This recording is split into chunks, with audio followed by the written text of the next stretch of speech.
nous sommes en 1838. Vous avez embarqué à bord d'un baleinier à 3 mâts, le Rune. Vous êtes l'un des 21 membres d'équipage, sous le commandement du capitaine Lucien Royer, qui s'est lancé dans une chasse à la baleine de la dernière chance pour garder son bateau. Mais quelques semaines après avoir quitté le port du Havre, malheureusement, les cétacés se font rares.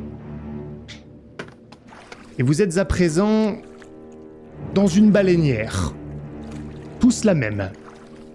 Une baleinière parmi les 4 qui ont été mises à l'eau, parce que des cétacés ont été aperçus. Vous voyez à peu près où ils sont. Il y en a au moins un qui est enfermé dans l'espèce de carré que vous constituez avec les baleinières. Vous les voyez d'ailleurs, les autres baleinières, éloignées l'une de l'autre. On peut mettre jusqu'à un maximum de 8 personnes dans chaque baleinière. D'ailleurs, vous êtes accompagnés, il n'y a pas que vous. Vous avez d'autres membres de l'équipage. Vous avez un certain Arthur Toupin qui est avec vous. C'est un barreur, il est d'ailleurs au rame à vous accompagner. Et également Théophile Honora. Théophile Honora, qui est ton ami, Martin. En tout cas, depuis quelques semaines, vous avez sympathisé. Et alors que vous êtes à l'affût, sous ton commandement, d'ailleurs, lieutenant, vous apercevez au loin la baleinière qui est commandée par Bernard Perrin, le second du capitaine, qui vous fait signe de continuer à avancer. Jusqu'à ce que, soudain, vous le voyez, au milieu, le remous et la queue du cétacé. Vous l'avez repérée. Elle est là, votre espoir, l'espoir d'argent. Que faites-vous ? Moi, je pense que je crie mes ordres, du coup, sur la baleinière. Donc, à mon avis, à toi, Elias, en essayant de te donner des instructions, à toi et à Arthur. On va par là, faites attention. Et puis, je pense que j'ai peur, parce que je sais ce que ça représente, et qu'un coup de queue, on peut tous passer par-dessus bord. Très bien. Donne tes ordres, je reviendrai... Sauf si tu veux y aller, tu peux parler, vas-y. Je t'ai coupé la parole. Moi, je suis concentré, j'ai la tension, l'excitation de la tension, et j'essaye de m'acharner avec Arthur à manier la baleinière aussi précisément que possible pour suivre les ordres des miniens. Moi, je me tiens prêt avec mon harpon. J'ai avancé à mon poste pour être prêt à harponner la baleine. Et je prépare du coup le harpon de Martin. Je vérifie qu'il est bien attaché, qu'on est bien sécurisé, avec des nœuds que je sais faire. Très bien, tu le fais à mesure que vous avancez. Vous avez Arthur Toupin qui vous accompagne en ramant à côté. Et un peu plus loin, vous voyez l'indigène Caïmo qui est devant sa baleinière à lui. Il est déjà prêt avec son harpon. C'est lui le plus proche, en tout cas leur baleinière le plus proche du cétacé. Et vous le voyez qui lance le harpon. Le harpon perce la peau épaisse du cétacé qui se met à plonger. Et vous voyez la baleinière sur laquelle se trouve Caïmo et d'autres matelots bien sûr, qui est tirée. Elle pique légèrement en avant. Elle continue à glisser, mais il s'en faudrait peu pour qu'elle se retourne. Et vous voyez que la baleine, elle est en train de s'éloigner de vous. Rabattez-la ! Vous entendez le second du capitaine Bernard Perrin qui vous appelle comme ça. Que faites-vous ? Je souque de plus ferme. Souquez. Moi, je suis à l'avant, je dis accélérez, je montre la direction. Lancez-moi tous un dé. Je veux un 8 sur le tas. Ça va déterminer ce qui se passe dans les prochaines secondes. 6. 6. 4. Donc il n'y a pas eu de 8. Non. Très bien, fantastique. Elle se met donc à piquer, vous la voyez plus. Et ce qui se passe malheureusement, c'est qu'en réalité, elle s'apprête, la baleinière qu'ils sont en train de tirer s'apprête à croiser une troisième baleinière, celle de Bernard Perrin, le second justement. Et la baleine, sous la douleur, remonte à la surface, et elle remonte exactement sous la baleinière de Bernard Perrin. Et vous la voyez qui est retournée avec tous les matelots qui se retrouvent à la mer à s'accrocher. La baleine poursuit son chemin dans votre direction, toujours en tirant la baleinière de Caïmo qui maintenant s'accroche au même titre que les autres pour essayer de ralentir la baleinière. Vous allez devoir prendre un risque pour l'intercepter. Quel que soit ce risque, vous allez me le dire, parce que sinon elle risque de passer, de sortir de votre périmètre. Lieutenant, qu'est-ce qu'on fait, lieutenant? Martin, prépare ton harpon et puis on tente notre chance. Au moment où elle Et puis passe, je pense que je te dis à toi, Louis, de retenir Martin par la ceinture, tu sais, au l'arrière du pantalon. Ouais, Comme il est à l'avant je de la barre. l'attrape. Je suis prêt. ok. Ce qu'on va faire, c'est que Louis et Martin, elle va passer à côté de vous, pas très loin. Vous allez faire le test ensemble. Ça va être un dé chacun, avec une difficulté de 8 du fait de la situation. J'ai fait 8. 3. 8. 8. Écoute, au moment où elle passe, tu balances ton harpon et ça va percer la peau du cétacé à nouveau. Et ce qui se passe également, c'est que le premier harpon va se détacher, ce qui va libérer la baleinière de Caïmo qui se retrouve à une dizaine, quinzaine de mètres de vous d'ailleurs, arrêté. Il tombe pas à la mer et vous voyez que la baleine plonge à nouveau, cette fois avec votre ligne. Et vous voyez que la ligne, elle commence à tirer, et c'est votre baleinière qui est maintenant emportée par la baleine. Que faites-vous? Moi, je crie à Arthur, arrière toutes! Et on va dire, je vais rétro-pédaler vraiment, quoi. D'accord. Du coup, j'ai attrapé Martin. Et en fait, je me couche à l'arrière dans la baleinière pour contrebalancer par équilibre tout mon poids à l'arrière. Et moi, en fait, je m'arc-boute, je m'allonge quasiment et je dis va plutôt ramer en arrière. Je te pousse. Ok. Alors dans ce cas, les deux qui rament, vous allez me faire, qui rament principalement en tout cas, qui est à la manœuvre, vous allez me lancer un dé. La difficulté va être de 8. Vous allez réussir à ralentir, mais c'est pour voir s'il y a une conséquence avec ou pas. 6. 10 ou 6? 6. Ok. Erika. Erika, tu peux lancer. Oui, pardon, excusez-moi, j'ai fait 9. Ah. Vous ramez avec l'aide d'Arthur et même d'Emilien qui est là plutôt... pas Emilien, pardon, Théophile qui essaie de stabiliser, de vous tenir justement pour pas que vous partiez avec. Il joue son rôle également. Vous réussissez à ralentir la baleine, ce qui permet à la baleinière de Caïmo de se rapprocher également d'elle. L'objectif, c'est d'être au plus près pour pouvoir harponner à répétition le cétacé. Elle a ralenti, vous sentez qu'elle fatigue. En revanche, elle continue quand même de tirer et elle panique aussi, c'est-à-dire qu'elle donne de grands coups de queue qui peuvent potentiellement vous atteindre alors que vous vous rapprochez. En plus de ça, toi, lieutenant, tu remarques une chose pendant qu'ils font tout ça. Votre ligne, elle est en train d'être tirée extrêmement rapidement et ça frotte. Et tu vois un petit peu de fumée au niveau de la ligne et de la corde qui est en train de se manifester.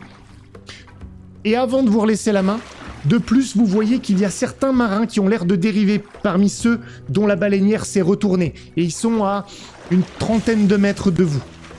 Que faites-vous? Question, on sait nager?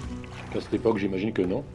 Vous savez nager, vous êtes des chasseurs de baleines, donc vous savez nager. En revanche, la mer est dangereuse. Ok, bah du coup, en voyant ça, moi je pense qu'au début, j'accompagne la corde pour laisser du mou et éviter qu'elle frotte. Donc tu sais, aider à l'envoyer, je me dis que tant qu'on est accroché à la baleine, peu importe s'il y a plus de distance. Donc premièrement, j'essaie de faire ça. D'accord. Tu comprends ce que je veux dire, hein. J'essaie d'humidifier la corde, si je peux. Genre, je balancer de l'eau à fond. C'est ce que je voulais faire. Ok. Et moi, je plante les rames, c'est verticalement, pour vraiment faire un maximum de résistance en attendant, enfin pour éviter qu'on soit emporté, quoi. Est-ce que je peux lancer un deuxième harpon ou alors frapper avec une gaffe peut-être sur la baleine si elle est à portée? Ok, je vais faire les trois choses en séquence. On va commencer par la corde. Je veux commencer par toi, lieutenant. Tu vas me lancer 2 dés à avantage. Attends, écoute-moi quand même. S'il n'y a pas de 8, tu vas te prendre le doigt, tu vas perdre un doigt sous la corde. Ça a du sens. Double 8. Ça te brûle au niveau des paumes, mais tu réussis à ralentir pour pas que ça fume plus. En plus de ça, toi, tu as mis de l'eau et tout ça pour essayer que ça ne... vous ralentissez ça. Vous réussissez à faire en sorte que justement ça ne fume plus. Donc vous enlevez ce risque que la baleinière s'enflamme, en tout cas pour le moment. Toi, est-ce que vous avez mis vos noms? Elias. Tu vas tenter, alors attention, il y a risque de casser les rames en faisant ce que tu fais. Mais si tu réussis, vous allez arrêter la baleinière. Et vous allez pouvoir vous stabiliser et donc permettre à Drummond d'agir. Donc tu vas me lancer un dé, s'il te plaît. La difficulté est de 6. Pour voir si tes rames tiennent le coup.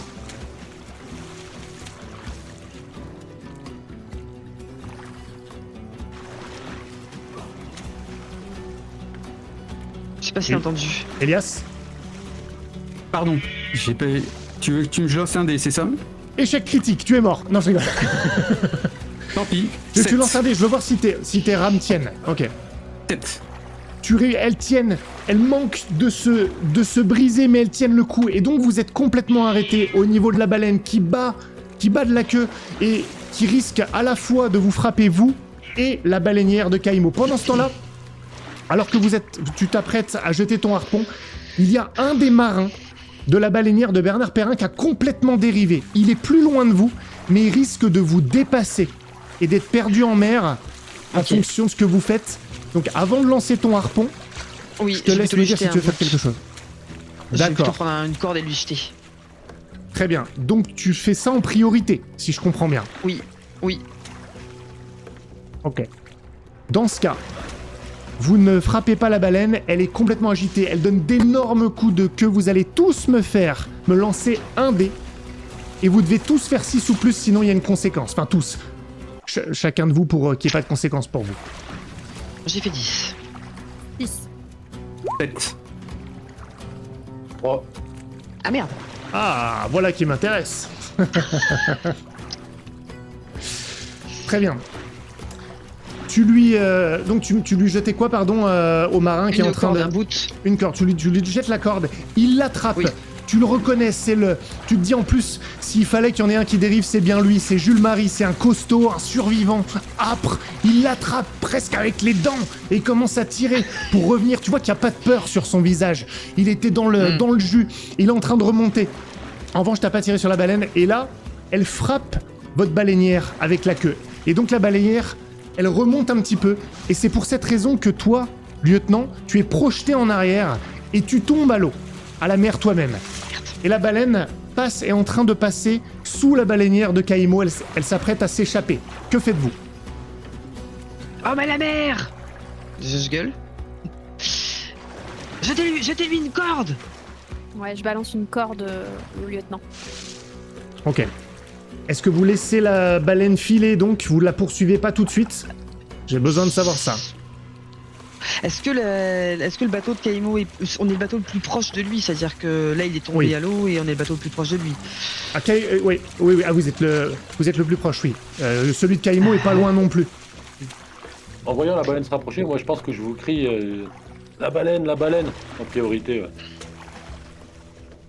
Ok. La baleine. Comme vous voulez. Vous me décidez, je vous laisse 10 secondes pour me dire. Non, moi j'écoute pas l'ordre et je commence à faire les rames pour qu'on se rapproche d'Emilien pour le sortir de l'eau. Ok. Soit il est au rame donc. Mais, et toi, par contre, t'avais dit la baleine. Il y a une hésitation dans votre baleinière. Il y a Arthur Toupin qui te met la main sur l'épaule, justement, au moment où toi tu commences à essayer de faire tourner. Il dit attends oh, il faut la baleine en priorité. Qu'est-ce que tu fais? Qu'est-ce que tu fais? Mais il va y rester, il faut sauver Emilien, la baleine on va la voir après. Et nos familles vont tout y rester si on n'a pas une baleine. Et là, pour l'instant, il se passe rien dans votre baleinière au moment où il y a Le lieutenant sait nager. Poursuivez la baleine. Et je saute un deuxième harpon. Juste que je crois que t'as pas donné l'info, la mer elle est comment en termes d'agitation? C'est léger. Franchement, C'est ça léger. va. Ça va. Alors, putain, bête chier, et j'écoute Arthur. Ok. Ça marche. Vous poursuivez la baleine, vous la suivez, ce qui veut dire que vous vous retrouvez sur une position où lorsqu'elle ressort, elle ressort entre la baleinière de Kaimo et la vôtre. Ce qui veut dire qu'elle va être prise en sandwich et vous allez pouvoir tirer les harpons en fonction de ça. Je reviens à vous dans un instant pour tenter de l'immobiliser définitivement.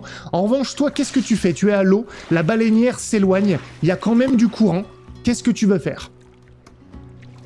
J'enlève mes chaussures, la première chose, et puis j'essaye de nager vers la barque la plus proche, quoi. Ok. Donc c'est là, celle où il y a la baleine au milieu, potentiellement. Potentiellement, ok. Ok. Ce qu'on va faire, c'est que tu vas me lancer, écoute-moi bien, tu vas me lancer 2 dés.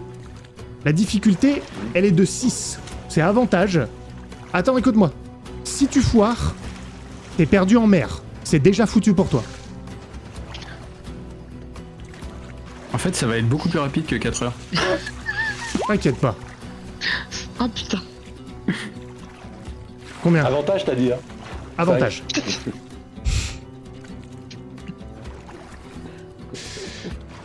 Malheureusement, tu dérives complètement et tu n'arrives pas à revenir. Tu n'y arrives pas. Tu recules. Et vous, pour l'instant, vous n'avez pas remarqué ça. Vous n'avez pas remarqué ça. Et vous arrivez face à la baleine. Vous balancez vos harpons. Et il y a du sang, un remous de sang entre vos baleinières. Il y a la 4e baleinière qui était vraiment très loin, qui a loupé le combat en fait, qui est en train de revenir pour vous porter secours. Elle peut plus partir maintenant. Et vous êtes autour d'elle, à courte portée, vous la touchez en fait, elle s'affaiblit complètement, la queue bat légèrement, presque plus. Il y a du sang partout et finalement, elle finit par ne plus bouger, ne plus respirer. Elle est morte et vous continuez, Kaimo s'acharne. La baleine est à vous. Vous vous rendez compte que vous ne voyez plus le lieutenant. Que faites-vous? Je me lève et j'essaye vraiment de scruter la mer pour voir si on voit une tête d'épingle ou quelque chose. Et je crie « Lieutenant! Lieutenant !» Tu l'entends, comme emmenée par le vent. Un écho. Tu les vois encore, hein, d'ailleurs, hein, lieutenant. Tu vois juste que t'es en train de t'éloigner. T'arrives pas à revenir, t'es essoufflé. Qu'est-ce que tu Je me retourne tentes? pour voir où est le bateau. Ah, intéressant. Bah, tout dépend si le courant m'éloignait aussi du bateau ou si ça... J'avais pas pensé à ça. J'allais te faire un petit adieu, mais j'avais pas pensé à ça. Écoute, tu vois que tu vas dépasser le rune,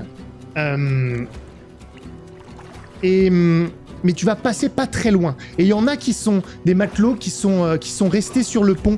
Peut-être tu vois pas qui c'est, d'où c'est, mais il y en a sur le pont qui regardent la chasse à la baleine, plein d'espoir. Tu sais pas s'ils t'ont vu. Qu'est-ce que tu fais? Comme t'as dit que j'étais essoufflé, je pense que plutôt que j'essaye de faire des grands gestes, ne pouvant pas trop crier, en espérant que s'il y en a un sur le pont qui me voit, Ok, ça marche. tire une corde. Toi, comme tu scrutais... Vas-y, tu voulais dire un truc Oui, l'idée c'est que je dis à 3 des baleiniers, restez ici, on a perdu le lieutenant, on va repartir en arrière, essayer de le chercher. Et de faire demi-tour et de faire signe peut-être au bateau, aux runes.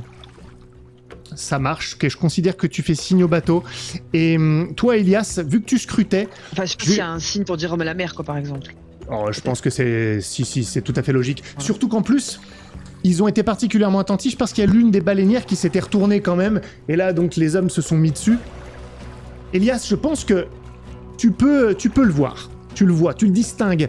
Et derrière les vagues, il va passer derrière le rune. Il va bientôt le dépasser. Et là, ça sera complètement foutu. Et tu te dis encore une personne qui t'échappe. Encore une personne qui risque de disparaître. Est-ce que tu veux toi aussi participer d'une manière ou d'une autre à ce qui est en train de se produire? Je vous laisserai peut-être une dernière chance de le sauver en fonction de ce que tu fais. Donc là, notre baleinière, elle est encore accrochée à la baleine par le harpon, c'est ça? Non. Ah oui, bah non, vous êtes vous avez le harpon, vous le Je sortez, pense que vous le j'aurais rentrez, il y décroché en le a harpon, plusieurs. justement, comme Ok. j'ai dit, on Ouais. y va, je l'ai décroché le harpon. Je commence à... Je l'ai vu, donc je me remets aux rames et je commence à faire... à manœuvrer la baleinière pour me mettre dans sa direction et je commence à ramer le plus fort que je peux pour essayer de me rapprocher de lui. Ok. Il est là-bas. On peut le sauver. En avant. Et du coup, j'essaie de donner un peu comme il a dit, il est là-bas, j'ai repéré et j'essaie de guider la baleinière en direction. Ok. Alors, je vais vous dire ce qui va se passer. Il y a quelqu'un du Rune, le commis aux vivres, Bastien Ducornet, qui était sur le pont, qui t'envoie une baleine. Une baleine. Pff. Ouah, il t'envoie la baleine. Il t'envoie une bouée. Elle tombe pas près de toi, malheureusement. Donc, tu vas devoir essayer de nager à contre-courant pour essayer d'attraper cette bouée. Donc, toi, ça va être ta participation. Et puis, on a les autres qui vont ramer dans ta direction. Je vais vous faire un test en commun qui va représenter tout ça. On va commencer, peut-être pas en commun. Toi, tu vas devoir attraper la bouée. Ça va se faire en deux jets. Qu'on soit clair, si ça foire, t'es mort. Je l'annonce, je m'engage. Donc, on va commencer par toi. Alban, tu les as appelés.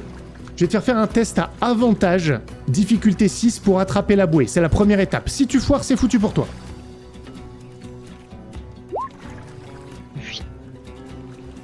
8. Ok. Tu attrapes la bouée. Donc ça va te ralentir, ça t'empêche de couler parce que t'es crevé, t'as les poumons en feu. Les autres, je vais tous vous faire participer. Écoutez-moi, vous allez tous lancer un dé. Je veux un 8 sur le tas pour le sauver.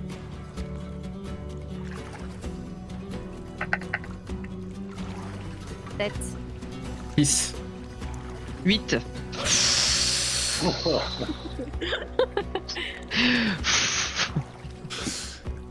Écoute, je vous laisse me décrire comment vous le récupérez. À vous l'honneur. Bah moi, je continue à invectiver les barreurs parce que je n'ai pas de rôle particulier sur cette baleinière à part harponner. Par là, il est par là. Et moi je rame, je pousse comme pas possible, j'en peux plus, j'ai les poumons en feu, je commence à avoir des points de côté et je pousse et je lâche rien. À tel point que je commence à avoir même, ça fait un peu noir, tellement je fais d'efforts, je commence même à avoir la nausée tellement je pousse. Louis, prépare-toi, jette-lui une corde. Je suis l'effort d'Elias et dès qu'on arrive à peu près à portée, je m'attache moi-même. Je te tiens par la ceinture. Voilà, je m'attache moi-même avec une corde et j'essaie d'attraper le lieutenant au passage. Et tu saisis son avant-bras, il te le rattrape aussi. Ouais. Et vous tirez. Et je pense même que il y a l'une des baleinières qui est venue aussi vous porter secours pour aider, justement. Vous épauler, vous réussissez à le ramener. Et donc, lieutenant, tu es trempé, éreinté. Tu t'affales dans la baleinière, mais tu es sain et sauf. Et un peu plus loin, tu vois le corps du cétacé qui est en train d'être tiré pour être ramené aux runes. Vous avez réussi, sans payer aucun prix pour l'instant. Qu'est-ce que tu te dis à ce moment-là, alors que vous arrivez en direction du Rune ? Je pense que je leur dis, pas que dans ma tête, et je leur dis je suis fier de vous, et puis je ferme les yeux pour me reposer, quoi. Je te tapote l'épaule et je dis c'était vous ou elle, mais on a réussi à avoir les deux. C'est une bonne chose. Je sors une petite fiole de mes affaires et je dis capitaine, lieutenant, tenez, buvez un petit coup là, ça va vous faire du bien. Faut pas me le dire 2 fois. Ouais. Ce matelot. Et finalement, vous retournez. Après de longues minutes, vous ne gérez pas le cétacé qui lui est hissé par un crochet et une chaîne avec poulie. Et il s'est pendu au-dessus du Rune. Et vous montez sur ce 3-mâts que vous connaissez bien maintenant, c'est votre maison. Quand on le voit, ce 3-mâts, on voit qu'il a souffert, on voit qu'il a arpenté les mers. C'est un navire qui a servi, qui a vécu des aventures et qui est peut-être en fin de vie sans rénovation, mais qui pourrait avoir encore quelques campagnes. Un noble navire en somme, qui, comme toute chose noble, dégage une pesante tristesse. Et vous êtes à l'intérieur. Vous êtes accueillis par ceux qui étaient dans les autres baleinières, qui viennent vous taper sur l'épaule aussi, mutuellement, les membres d'équipage. Et puis, l'un d'eux, qui n'est pas venu avec vous, qui présente un fort embonpoint, enfin plutôt un ventre bien tendu, l'alcool facile, des avant-bras énormes, Joseph Porcher qui est l'artilleur. Oui, parce que en ces temps troubles, les pirates existent encore et vous avez un canon, au cas où, pour vous défendre. Et donc vous avez Joseph Porcher, l'artilleur, qui arrive, bien gaillard. Il applaudit. Eh ben, les petits gars, vous m'avez fait une de ces trouilles. J'ai cru que j'allais tirer un boulet de canon pour qu'il puisse s'y accrocher, le lieutenant. Lieutenant, mais alors qu'est-ce qui vous a pris? Vous avez sauté là comme ça, comme un joyeux drille. Et il s'approche de toi et te prend par les épaules. Il se met à rire et il te serre dans ses bras. Que fais-tu? Je lui rends l'étreinte et je lui réponds Joseph, c'est surtout la baleine qu'il fallait tirer, qu'il fallait viser si vous vouliez m'éviter ces soucis. Il paraît que ça se mange, ces trucs-là. Qu'est-ce que tu veux qu'on en retire si je la fais exploser, la baleine? C'est vrai. En tout cas... qu'on a l'air, Joseph. Ah, merci, tu le diras aux autres parce qu'ils tentent à l'oublier. Le lieutenant a fait preuve d'un grand courage. Au lieu de nous demander une corde, il nous a dit de nous diriger vers la baleine. Félicitations, lieutenant, et je te tape l'épaule. Moi, je suis surtout très fier de vous d'avoir réussi à continuer sur la mission de la baleine, mais en plus de me sauver. On rediscutera peut-être, toi et moi, Louis, parce que tu as l'air de cacher de la marchandise. Mais merci quand même. Je me fais petit et lève les yeux au ciel. Tu es lieutenant, tu es salué par Pierre Sailly. C'est un harponneur, il était dans la baleinière qui s'est retournée. Et il a entendu ce que vient de dire... ce qu'il a dit pour son courage, c'est Martin. Ce qu'a dit Martin. Pierre Sailly, c'est un ancien militaire de la navale. Donc le courage, ça lui parle.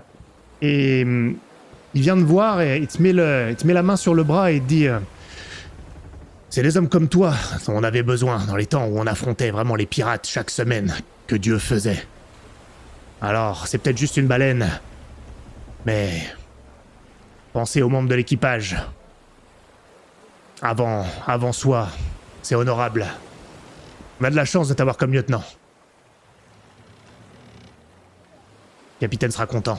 Merci, je lui dis merci, Pierre. Je lui dis, t'es un très bon harponneur également. Ouais. J'ai vu ce qui t'est arrivé sur ce... Et t'as pas eu peur, t'as rien lâché, c'est bien. L'ennemi était sournois cette fois. En dessous de la baleinière, on n'a rien pu faire. C'est faire tourner comme des crêpes. Enfin, heureusement que vous étiez là. Ça va redonner du baume au cœur à tout le monde. Allez, venez. Je pense que Bastien va nous préparer quelque chose à manger et on l'a tous mérité. Surtout vous. On l'a tous mérité, qui qu'on soit. On a tous travaillé à ce succès. Allez, venez. Ça commence déjà à sentir. Ça me donne faim. Je serai toujours le dernier servi, mais bon. Ouais, c'est parce que t'as des réserves. Tiens, d'ailleurs, est-ce que j'aperçois Jules Marie, celui à qui j'ai lancé une corde?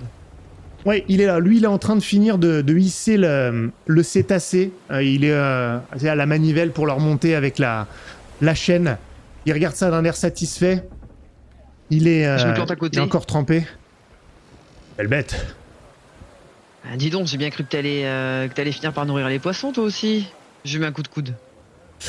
Ouais, ils se sont dit ça, puis ils se sont dit que ça serait de la carne et que ça serait trop dangereux, alors ils m'ont pas attaqué, ils m'ont recraché. Mais bon. Ah bah, content que tu sois de nouveau à bord. Ouais, ça en est fallu de peu. Saloperie de boulot. Mais bon, une belle prise. Une belle prise. Ça valait le coup, finalement. Le capitaine a peut-être raison d'insister. Ça nous rapproche du retour à terre, dirons-nous. Le tout est d'arriver à les pister. C'est peut-être là-dedans qu'il est pas très bon. Faut pas lui dire. Il est susceptible, le capitaine, ces temps-ci. Ah oui? Bah ouais. C'est pas tous les jours qu'on empêche des comme ça. Enfin, on la découpera demain. On va s'y accrocher à celle-là. Allez, j'ai la dalle. On y va. Et il te met une main sur l'épaule. Il presse un peu ton trapèze et il se détourne avec un dernier regard en direction du cétacé. Qu'est-ce que vous Elias, voulez faire? lui, je suis un petit peu à la traîne. J'ai les jambes qui tremblent tellement j'ai forcé.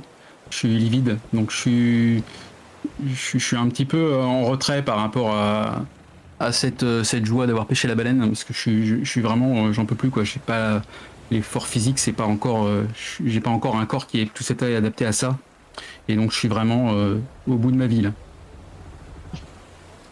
Écoute, t'es presque à vomir tes tripes, peut-être que tu vomis même de la bile. Ouais, carrément, ouais. Et à ce moment-là, tu remarques que tu vomis presque au pied de Julien Vigneault, le petit mousse là, qui a 15 ans. Et il a dit oh, et c'était génial. Je te l'avais dit que j'aurais dû y être. Et alors vous êtes tombé, mais moi, ce que j'aurais fait, c'est que j'aurais dit que la baleinière, elle aurait dû contourner la baleine, parce que là, en fait, vous l'avez empêché. J'ai vu qu'il y avait un passage entre les deux baleinières. Alors elle a nagé comme ça. J'ai essayé de crier, vous m'avez pas entendu. Tu m'as entendu d'ailleurs? Tu m'as entendu quand j'ai crié? Je vous ai dit refermez. Ouais, j'ai entendu, petit, je t'ai entendu. Aide-moi à me lever. Mais t'as l'air crevé. Je suis naze. Ah. T'as pas de l'eau, quelque chose à boire? J'en peux plus. Si, viens. Eh, Bastien, t'as pas de l'eau pour lui? Je vais servir. Non, mais là, tout de suite. Franchement, il était en train de vomir, là, il a besoin de boire un coup. Allez, donne-moi de l'eau, s'il te plaît, Bastien. Tu me fatigues, écoute, tiens, prends de l'eau. Ça va aller, Elias? C'est Bastien Ducornet, le commis au vivre. Il a l'air fatigué, il a toujours l'air éreinté, en fait. Toujours l'air d'être au bout de sa vie, alors que là, il a pas fourni le même effort que toi. Ça va, faut juste le temps que je me remette.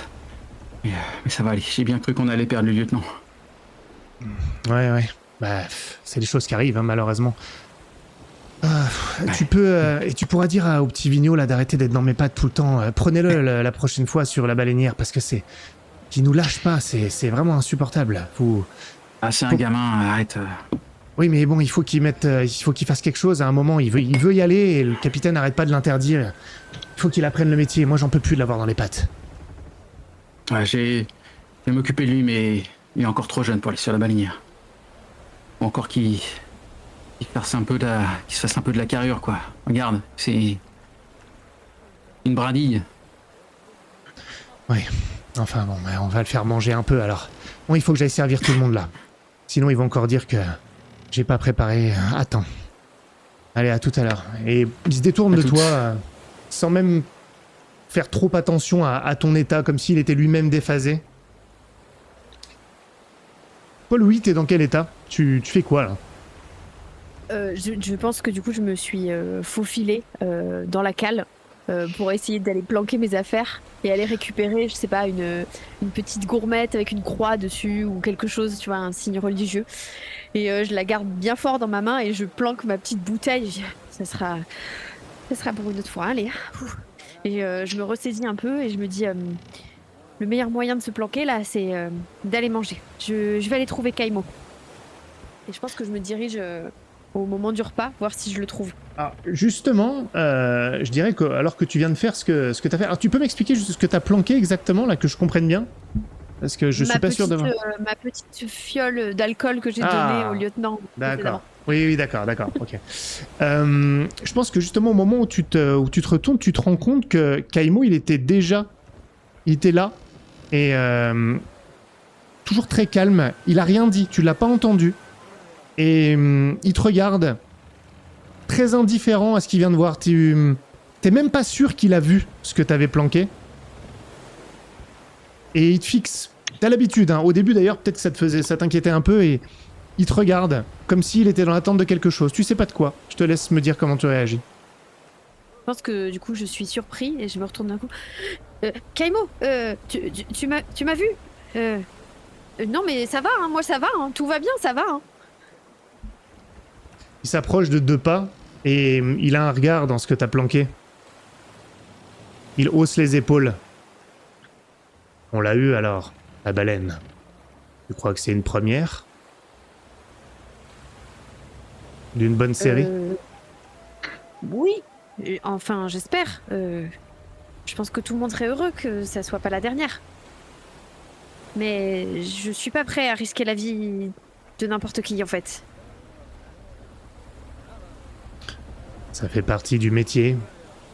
On est tous là pour ça, pour risquer notre vie.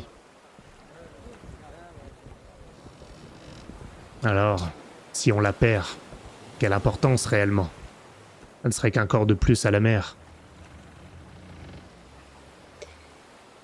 Ouais, je ne suis pas encore arrivée à ton stade de philosophie. Disons que c'est encore tout frais pour moi.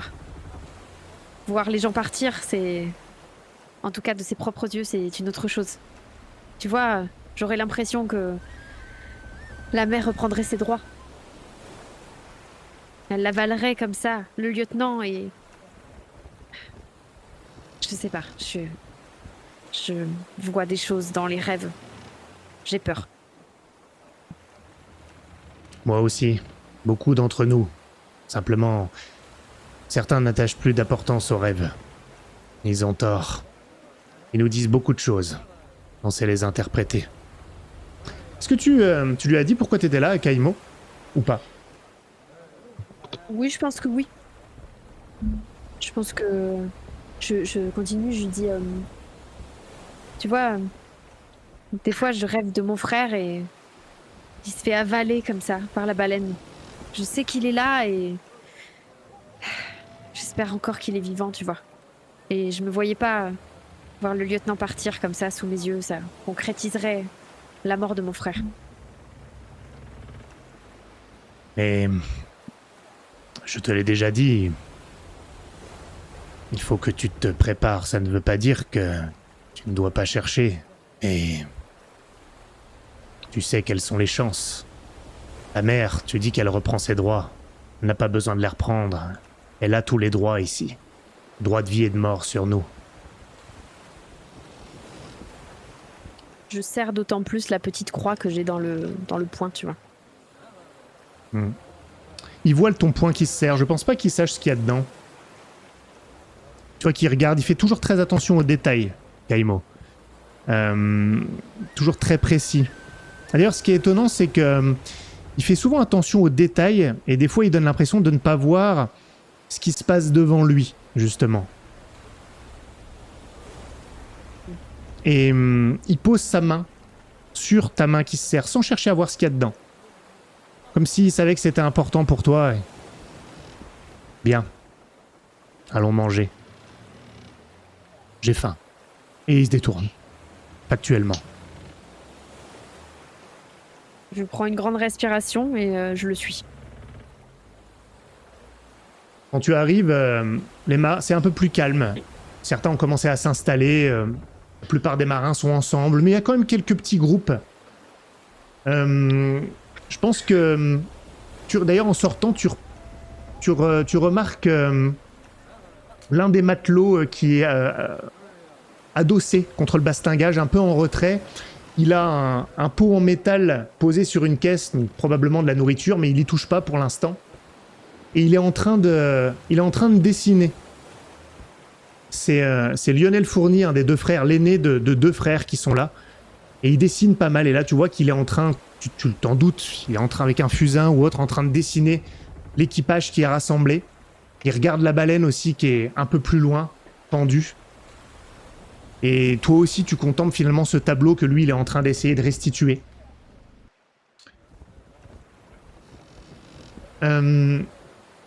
Emilien, tu viens d'être servi, t'es assis. Et le capitaine, ton cousin, s'assoit à côté de toi, sans rien manger, il y touche pas pour l'instant. Et il te pose une main sur le dos. Sans que personne voie, c'est pas ostentatoire. Tu m'as fait une frayeur, cousin. J'ai bien cru que j'allais te perdre. Je suis désolé.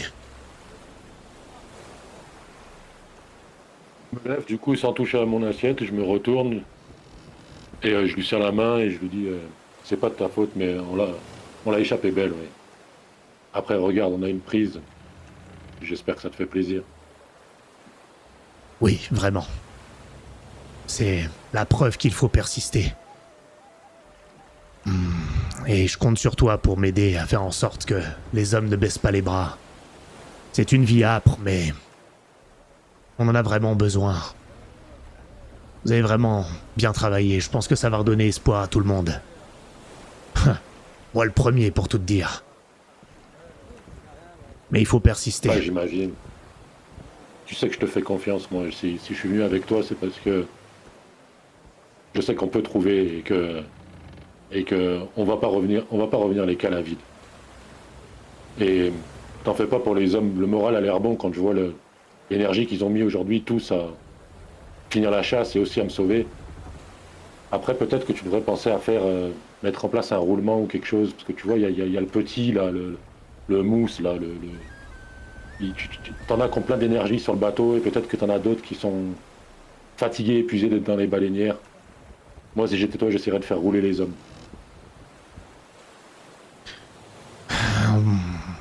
Ouais.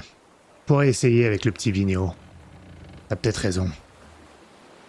Il te met la main sur le cou, il te serre un petit peu. T'as raison. Faut que j'apprenne à faire confiance au nouveau aussi. Et quand il dit ça, il regarde en direction de Louis qui vient de sortir des cales. C'est pas toujours facile. Mais t'as raison. Martin, t'es en train de manger. À côté de Théophile, qui était avec vous dans la baleinière. Ton ami, et il mange. Et il s'approche de toi, il se penche un peu, il te dit... Le lieutenant, il avait dit de prioriser la baleine. Comment ça se fait que t'es revenu? Elle était morte. Voilà pourquoi j'ai décidé de revenir. Parce que quand il est tombé à la mer, ok, il a crié la baleine. Une fois qu'elle était morte. Elle était pas encore morte. C'était avant. Il a donné l'ordre, je sais qu'une vie, c'est une vie, mais... Tu comprends, ça fait Je baisse un peu les yeux et j'ai hésité, mais ça fait chier de perdre des gens. Ça fait chier de perdre du monde. Un de moins, ça fait un de moins pour chasser la baleine aussi. Bah écoute, t'as plein d'enfants, tu le sais. Faut penser à eux aussi. Oui, à le lieutenant, oui, à nous, mais nous, on est là pour J'y faire nourrir pense. les familles. C'est quoi, J'y 4, pense. 5 qui t'attendent, toi? Ça fait beaucoup. 5, oui, je sais. Ne remue pas le couteau dans la plaie. La baleine est morte. On l'a récupérée, on l'a eue. La baleine est morte et je pense que ça va réchauffer le cœur de tout le monde. Et il y a Bernard Perrin, le second du capitaine, qui vient d'arriver. Et qui... J'ai souri. il s'assoit en face de toi, il est en train de manger aussi. J'y étais pas cette fois, mais... Vraiment... Martin, c'était du grand art. Tout le monde. Merci. De la bravoure, de la Oui. précision. C'est pas toujours comme ça. On devrait se réjouir. Pas vrai, Théophile. Et il essaye de le repousser un petit peu pour lui générer de l'enthousiasme. Ouais, les choix sur le moment, c'est les choix qu'on fait. Mais ce qui compte, c'est le résultat, non? Écoute le second. Arrête de bouder et je lui fous un coup de coude. T'as pas assez à boire, c'est pour ça. Et je prends un pichet de bière et je lui en sers. Il a un petit sourire, Théophile, assez sincère. Ça fait aussi sourire Bernard il te met une main sur l'épaule, il te tapote doucement comme ça. Encore bien joué. Et il va voir d'autres membres de l'équipage, puisque c'est son rôle, le second, vraiment de faire le pont, sans mauvais jeu de mots, entre le capitaine et le reste de l'équipage. Bien sûr. Les heures passent. L'heure passe, si j'ose dire. Le ciel très bleu commence à se teinter de rose, alors que de rose-orange, alors que le crépuscule commence à arriver. C'est un petit peu plus calme sur le bateau. Et je voudrais vous demander, ou en tout cas à ceux qui ont une idée, ce que vous faites. C'est pas forcément quelque chose d'actif que vous allez jouer, c'est me dire où vous êtes, avec qui vous êtes, si vous voulez parler à quelqu'un, que je vois à peu près où vous vous situez.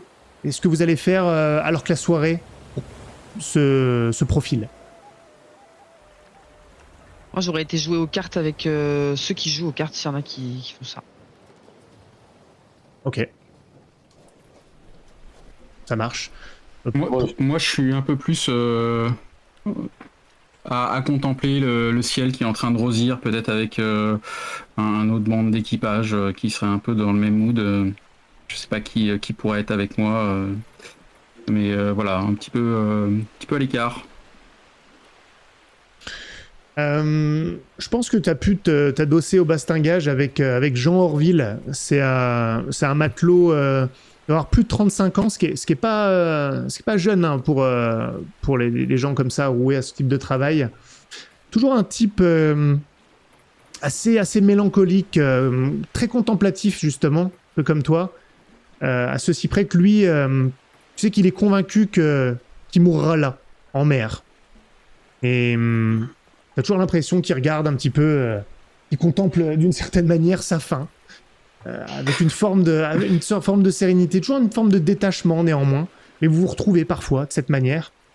Tu pourras lui dire quelque chose si tu veux après, c'est pas une obligation, mais je pense que c'est comme ça que ça se passe. Toi, Martin, tu joues aux cartes. Le frère du dessinateur, là, donc, qui lui s'appelle Jean-Baptiste, son jeune frère, beaucoup plus impétueux, c'est un gros joueur de cartes. Il veut toujours jouer, il appelle tout le monde et ça peut durer jusque tard dans la nuit, ce qui est pas toujours bien d'ailleurs, parce qu'il faut être en forme le matin.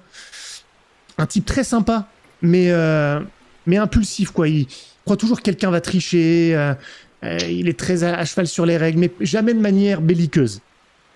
Ok, parfait. Les autres, vous faites quoi ? Je pense que je fais mes tâches habituelles du type, je sais pas, nettoyer les harpons qui ont été salis lors de la traversée. Voilà, je refais toutes les cordages que je peux en début de soirée, en me disant comme ça, je vais essayer de pouvoir dormir plus tard dans la nuit, une fois que le sale travail sera fait. Je nettoie le vomi peut-être de Elias.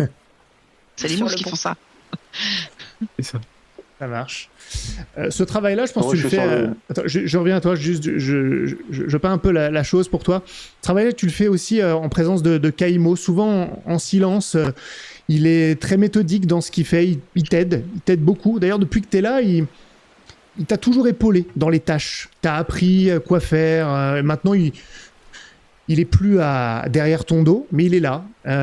Pareil, les harpons, tout ça. Et pour finir, toujours, il aiguise son couteau. Il a un couteau et il finit toujours par ça.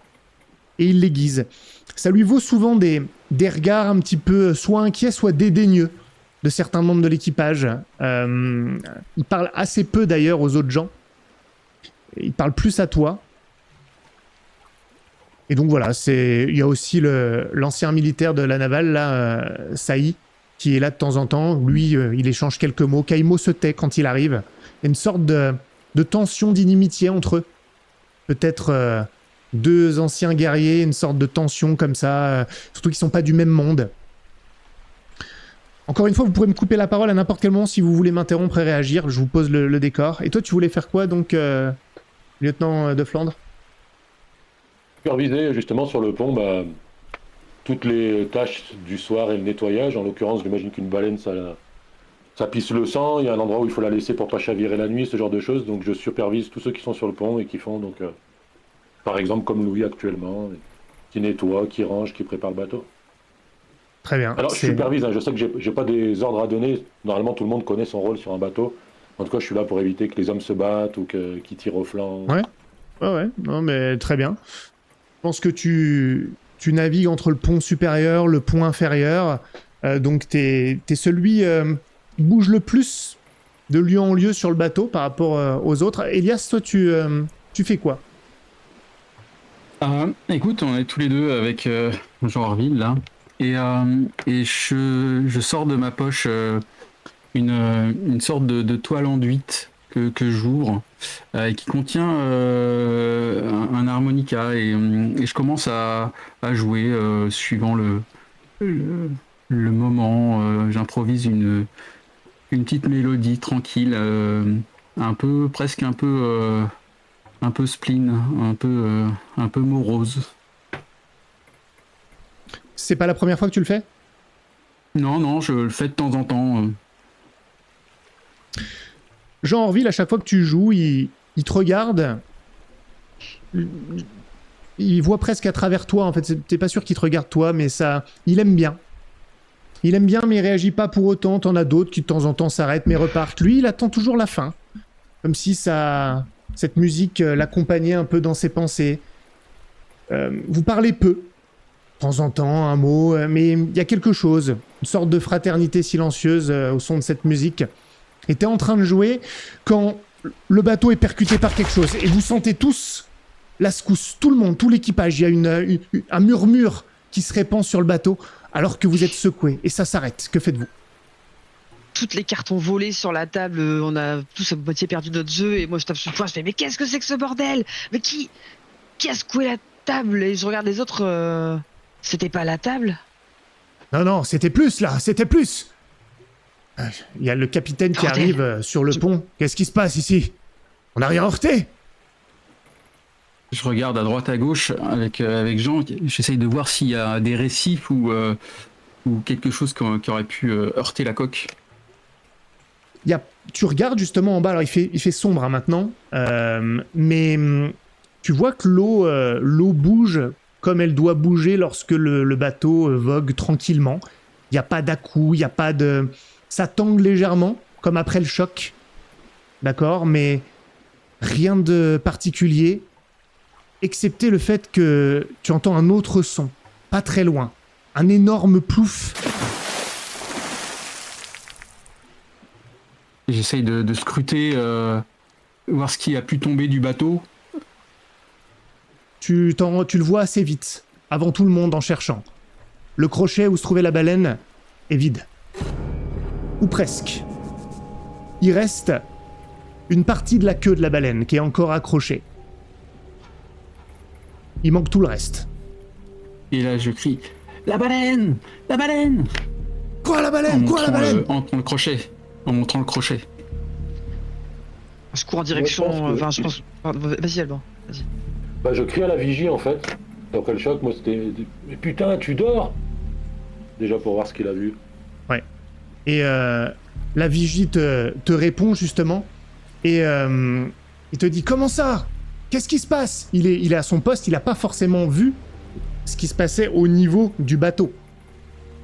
Parce que la vigie, son rôle, c'est, surtout à cette heure-là, c'est pas forcément de regarder ce qui se passe dans le bateau, mais pour autant, tu l'entends. C'est Thomas Balmont. Un jeune type, il doit avoir 23-24 ans. Je pense que je demande quand même. Que t'as vu ce qui nous a percuté? Non, mais j'ai failli tomber! Qu'est-ce que c'était? Bah, du coup, je pense que je regarde autour de moi en essayant de voir, chercher du regard quelqu'un qui a une meilleure réponse, quoi. Tu vois Moi j'ai juste couru des... jusqu'à la Vas-y. queue de la baleine.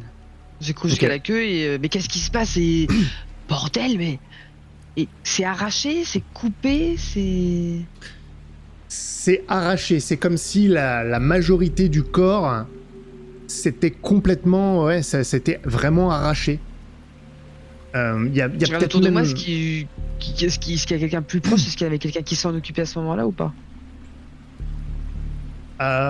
Tu vois personne, les plus proches, c'est Jean Orville et Elias, le médecin. On sent, mais qu'est-ce qui s'est passé? Vous avez vu quelque chose? Non, j'ai rien vu. On était là avec Jean et tout d'un coup le choc et un gros... Il y a quelque chose qui est tombé dans l'eau. Je pense que c'est la baleine qui a dû se décrocher, mais c'est improbable comment elle a pu C'était quoi, ce se déchirer choc? comme ça. Je scrute le haut, mais c'est pas très... J'ai regardé, mais j'ai pas vu de récif. En plus, ici, normalement, il y a rien, quoi. On est en pleine mer, j'imagine, en plein océan. Ah oui, totalement. Non, il y a rien. Alors là, tout le monde commence à se rassembler, à regarder un peu partout. Il y a le capitaine maintenant qui est sur le pont. Les visages sont hagards, surtout que petit à petit, les gens comprennent qu'il n'y a plus la baleine. Ce qui est un coup extrêmement difficile. Et ça suscite d'ailleurs une réaction. Il y a Jules Marie qui dit Putain, Jean-Baptiste, qu'est-ce que t'as foutu? Il est où Jean-Baptiste? Et vous voyez le frère Il de était avec Jean-Baptiste. moi, on jouait aux cartes. Il est où? Je suis là. Qu'est-ce qu'il y a? Qu'est-ce que t'as foutu? C'est toi qui vérifiais l'accroche de la baleine, là, juste avant qu'on éteigne tout? Non, mais j'ai vérifié, mais... Tout allait bien. C'est des conneries. putain, mais je savais que c'était pas toi qui devais faire ça. Stop! La crosse de la baleine n'a pas cédé, regarde, il reste la queue. La crosse n'a pas cédé. Mais même, il aurait dû vérifier. Elle pendait encore au-dessus de l'eau, elle aurait pu tomber sur le bateau. Bordel, mais qu'est-ce que t'es con, Jean-Baptiste.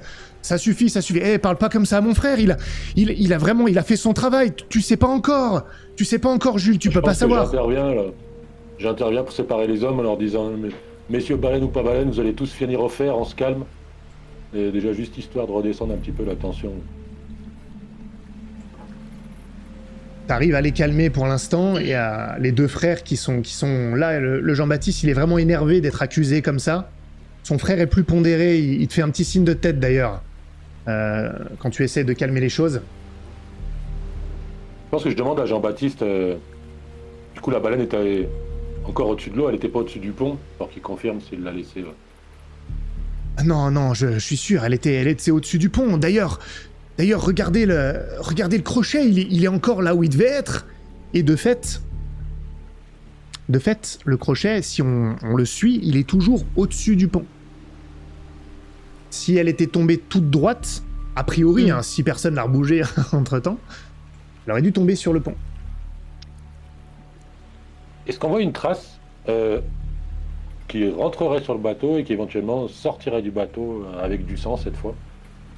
Alors, non, mais sur le bastingage, il y a plein de sang, peut-être même un peu des viscères, comme si elle avait pu tomber sur le bastingage d'abord, ou sur le bord, ou un truc comme ça. Et donc ça a coulé dessus, vers l'intérieur. Et si tu tâtes à l'extérieur aussi, alors qu'il fait noir, tu sens qu'il y a aussi justement du liquide à cet endroit-là. L'humidité. Moi je pense que je dis au capitaine, vous savez très bien qu'une baleine ça se coupe pas en deux comme ça. Et c'est une malédiction, on dirait qu'elle s'est fait bouffer.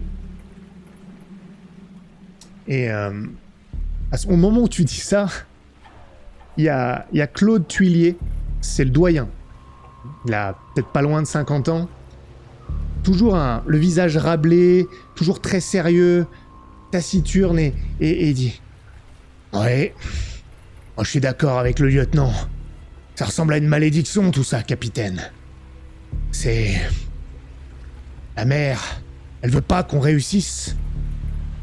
Allons, Claude, c'est pas le moment. Mais il faut écouter votre lieutenant. C'est pas possible d'être aussi malchanceux. Ça n'existe pas de la malchance comme ça, capitaine. » Je me glisse auprès de Bernard et je lui dis « Mais Bernard, dis quelque chose là, ils sont en train de délirer complètement. » Ouais, t'as raison. Et tu vois que Bernard, il essayait de se remettre aussi, il regardait le crochet vide. Lui aussi se rend compte que c'est une prise en moins. Et il s'approche de Claude. Allons, Claude, on peut pas aller jusque-là, mais... Oui, c'est vrai que ça donne l'impression qu'on est maudit à ce moment-là, je comprends, mais... Il faut... On va laver un peu et... Demain est un autre jour. Je comprends pas ce qui s'est passé, mais peut-être que demain matin, avec la lumière qui sera revenue, on comprendra mieux. De toute façon, elle est tombée, par-dessus bord. Ça sert à rien de vous mettre la rate au courbouillon. Peut-être qu'on a... Et je regarde un peu ceux qui s'en occupaient. Est-ce que vous avez réussi à récupérer des morceaux, ou est-ce qu'elle était commencé à la découper? Est-ce qu'on a commencé à la découper? C'est toujours le même taciturne qui dit non, on devait s'en occuper demain matin. On n'a rien découpé pour l'instant. Soupir. On n'a plus rien. Et là, il y a une sorte de complainte, de murmure dans tout l'équipage. Vous savez pas tout ce qu'ils se disent, mais il y a de la déception. Il y en a qui vont s'asseoir, il y en a qui se prennent la tête dans les mains. Il y a personne qui pleure, hein, mais vous sentez que les cœurs sont lourds. Les corps sont lourds aussi, fatigués d'un coup. L'espoir les fait tenir. Vous aussi, c'est pareil. Et là, c'est très variable dans l'équipage. Ceux qui sont pas fiers, allez vous coucher, c'est ce que je dis. Écoutez Martin, c'est le capitaine. Allez vous coucher. Il faut se reposer. Oui, c'est un coup dur.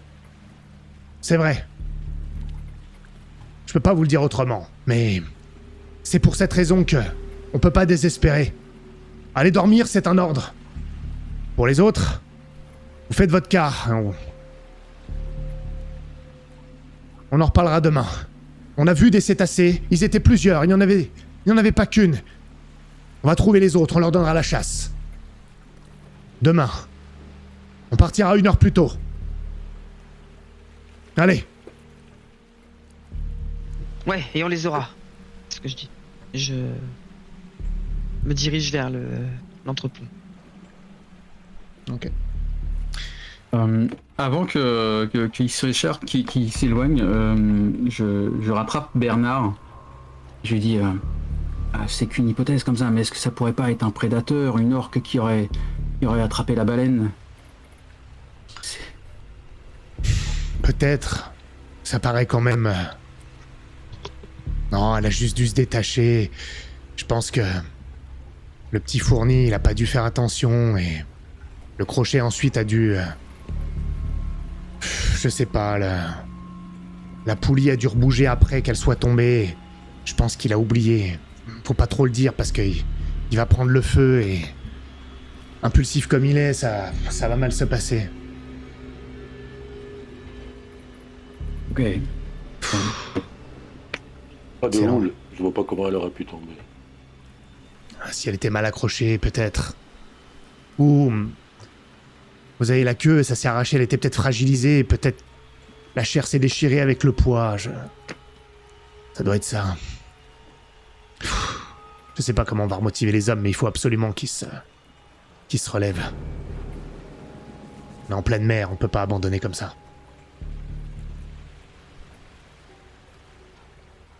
Je pense que moi j'essaye de bouger les hommes à faire... Vous avez entendu le capitaine, allez.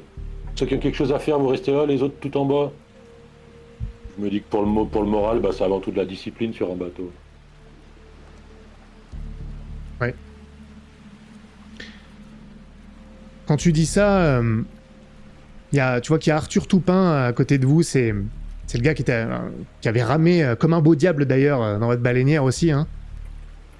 Et il te regarde, toi au fond de ses yeux, une sorte de fatigue désespérée, et il te regarde sans haine, hein, mais pas convaincu par cette injonction à la discipline.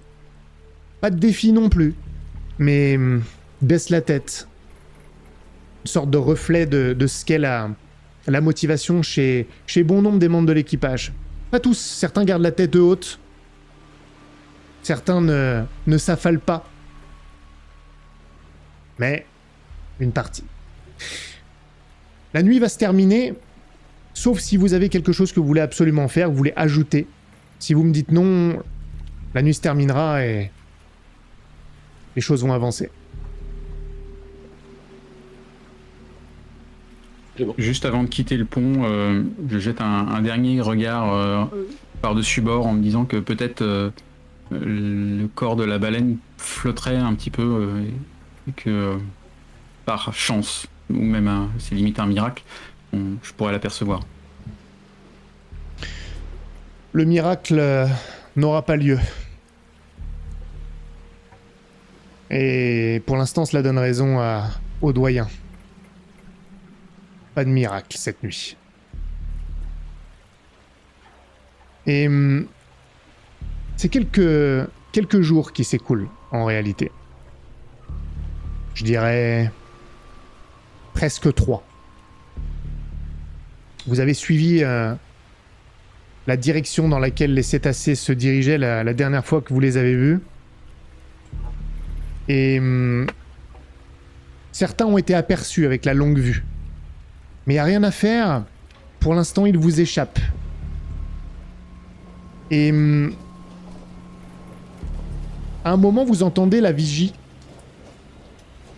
qui se met à hurler et qui dit « Brisant! Brisant à bâbord !» Des brisants, c'est des rochers qui émergent en pleine mer. C'est très dangereux. Il faut les éviter. Et là, effectivement, avec cette annonce, vous les voyez.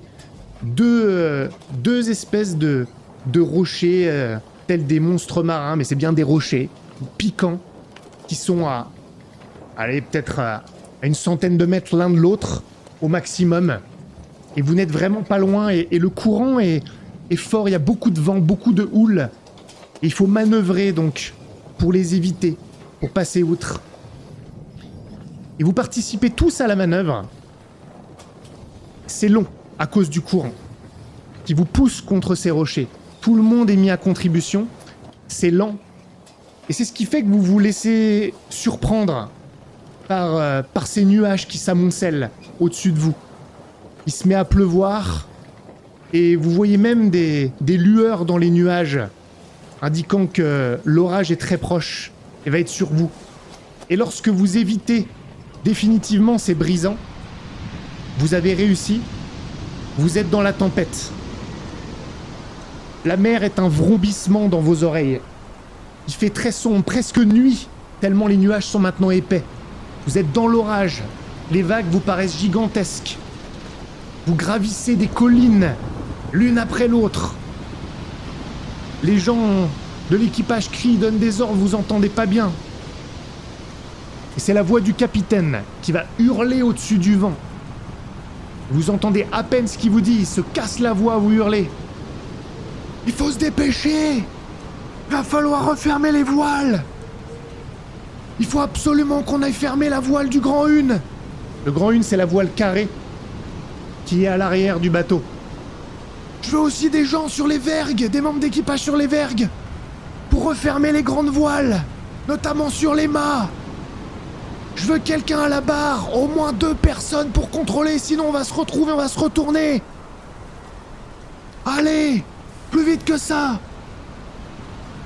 Et dernière chose, t'étais à côté de lui, lieutenant, il te met la main sur l'épaule, il te serre pour que tu ailles auprès des hommes pour aussi, toi, participer et aider à organiser tout ça. En gros, vous avez plusieurs choses à faire. La barre, maintenir le bateau, les voiles principales sur les mâts où il faut monter, vous entraider, il y a tout le monde, et le Grand Une, la voile carrée qui est à l'arrière. Oui, à l'arrière, pardon. Que faites-vous ?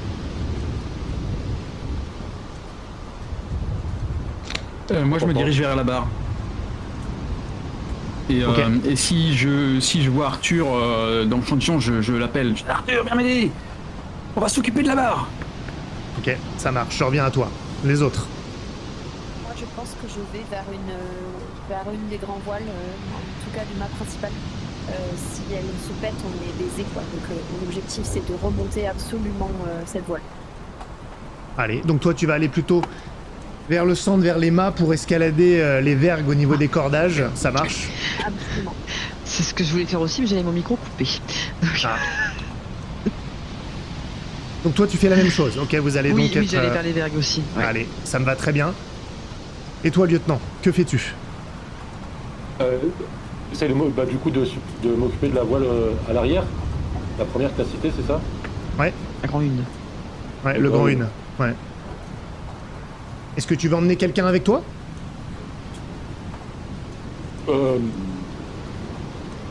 Ouais. Si je croise Kaimo, j'emmène Kaimo. Allez, ça me va. Et tu le butes pas, c'est mon pote, hein. Non, au contraire, il m'a l'air débrouillard. C'est moche. C'est un accident. Écoute, je vais commencer par toi, Elias. T'es en train de te diriger, malgré le tangage du bateau. C'est extrêmement compliqué. Des fois, c'est comme s'il y avait vraiment une pente, alors que tu te diriges vers la barre pour y aller. D'ailleurs, tu remarques qu'il y a déjà quelqu'un à la barre qui y est et qui a l'air d'avoir du mal. Parce que justement, c'est tellement fort qu'il essaie de s'attacher, même il n'y arrive pas. Tu vois pas encore qui c'est. Et tu as Arthur qui est en train d'essayer de te rejoindre. Et donc tu vois cette personne dont tu ignores l'identité pour l'instant, qui est en train d'essayer de s'attacher, qui galère. Et au moment où tu t'approches, tu vois qu'il y a une lame, c'est une grande vague comme ça, qui passe au-dessus de vous, qui vous balaye. Déjà, qu'est-ce que tu fais avant qu'elle retombe sur vous ? Si elle me retombe sur moi, ça veut dire qu'on va être emporté. Donc j'essaye de trouver un bout ou n'importe quoi pour pouvoir en m'accrocher avant l'impact de la lame. Et je crie si toute ma voix pour prévenir Arthur et le barreur actuel. Attention, lame de pont. Ok. Tu vas me lancer 2 dés à avantage. Et je veux un 6, sinon t'es emporté par la lame. Alors, 2 dés à avantage et un 6. Ah bah tu nous as menti en fait, ça se finit bien plus tôt parce qu'on meurt tous au fur et à mesure. C'est ça. J'ai un 8 sur les 2 dés. Tu réussis à t'accrocher. Et non seulement tu réussis à t'accrocher, mais tu as la personne qui était au niveau de la barre qui se retourne. Tu as vraiment ta voix à porter. Et donc, tu as réussi à identifier la personne. C'est Théophile, qui est barreur lui aussi, qui était là. Et à ce moment-là, il renonce à s'attacher. Il s'accroche simplement à la barre pour pas être emporté. Oui, il est trempé et tu vois qu'il tient. En revanche, alors que la lame est en train de se rétracter, tu vois qu'il y a Arthur Toupin qui est en train de glisser complètement et qui va être projeté soit par-dessus bord, soit contre le bastingage, alors que c'est complètement tordu. Je reviens à vous, à toi dans un instant. Louis et Martin, vous arrivez tous les deux au niveau des mâts, et là vous n'êtes pas seuls. Hein. Vous voyez Pierre Sailly, le militaire, qui est déjà en train d'escalader. Il y a les frères Fournier aussi qui sont là. C'est là où il y a le plus de monde, forcément. Et je voudrais savoir ce que vous faites. Qui va tout en haut, qui va sur les vergues intermédiaires, comment vous vous aidez. Voilà, je veux voir à peu près la disposition. Est-ce que vous restez tous les deux ou vous allez avec d'autres personnes? Non, l'objectif c'est de faire poulie avec des cordes, j'imagine, pour remonter la voile. D'accord. Donc l'objectif, genre je prends, je sais pas, Jean-Baptiste et les 2 frères, là, Lionel, Ouais. et j'essaie de monter le plus vite possible et je balance une corde, enfin une deuxième, plusieurs cordes pour pouvoir qu'on tire tous ensemble le maximum la voile, quoi. De faire une poulie avec la corde. Ok, ça me va. Il y en a quand même, dans ce cas, un des deux qui va monter, parce qu'il y a différents cordages. Donc Je toi, monte avec lui. Ah ok, bah tu vas monter avec ton copain qui joue aux cartes. Je pense que Jean-Baptiste, Oui, vous allez monter ensemble. Et je vais considérer que ce que font son frère et Louis, ça peut vous aider avec les cordages, tout ça. Ça va vous aider potentiellement à monter, ainsi que Pierre Sailly et d'autres. Ok. Je vais commencer par toi, Louis. Vu que tu es avec Lionel, tu vas me lancer des dés à avantage, donc 2 dés. La difficulté est de 8 quand même. 6 ou 8. 6, il y aura une difficulté. 8, ça passe crème. 7. 7. Ok. Je reviens à toi après pour la conséquence. Toi, tu vas monter, donc Martin, avec Jean-Baptiste. Et tu vas me faire aussi un test. Je vais faire une combinaison de vos échecs et réussites pour déterminer ce qui se passe.